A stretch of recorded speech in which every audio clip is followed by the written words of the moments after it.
বাবু, তুমি এই বাচ্চাটার এই আন্টিটাকে দেখেছো নাকি? বাবা তুমি তুমি এখানে? তুমি তো যুদ্ধে শহীদ হয়ে গিয়েছিলে, তাহলে এখানে কি করে আসলে? আরে নীরব বাবা, তুই এখানে? আর তোর এই অবস্থা কেন? আপনি আমার বাবা মানে? আমার বাবা তো যুদ্ধে শহীদ হয়ে গিয়েছে, আপনি তাহলে কিভাবে আমার বাবা হতে পারে? আরে নীরব বাবা, কে বলেছে যে আমি যুদ্ধে শহীদ হয়ে গিয়েছি? আরে আমি তোর বাবা। না না, আপনি আমার বাবা হতে পারেন না। আপনার চেহারা আমার বাবার মতো। আপনি কি আমার সাথে মজা নিচ্ছেন? আরে না বাবা, তুই কি তোর বাবাকে চিনতে পারছিস না? তুই আগে বল, তুই এখানে এই অবস্থায় কেন? আর তুই রাস্তায় বসে সব কি বিক্রি করছিস? আর তোকে কে বলেছে যে আমি শহীদ হয়ে গিয়েছি? বাবা, মা আমাকে টিভিতে নিউজ দেখিয়েছিল, সেখানে বলতেছিল অনেক সৈনিক যুদ্ধে শহীদ হয়ে গিয়েছিল। আর আম্মু বলছিল তার মধ্যে তুমিও আসো। আর আমি এখানে দোকান বসাই আমার পেট চালানোর জন্য। আমাকে 1 বছর আগে বাড়ি থেকে বের করে দিয়েছে। আমি এসব করবো না তো কি খাবো? তাহলে এইসব অপুর ষড়যন্ত্র।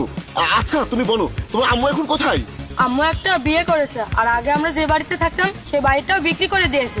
আমার অনুপস্থিতিতে অপু এত কিছু করে ফেলেছে? এতটুকু একটা ছোট বাচ্চার উপরে এরকম অন্যায় অবিচার কিভাবে করতে পারলো সে? ওকে তো আমি ছাড়বো না। কিন্তু বাবা, তুই কিভাবে জানলি যে তোর মা ওই বাড়িটা বিক্রি করে দিয়েছে? আমার মাঝে মাঝে আম্মুর কথা অনেক মনে পড়ে, তাই মাঝে মাঝে আম্মুকে দেখতে চাইতাম।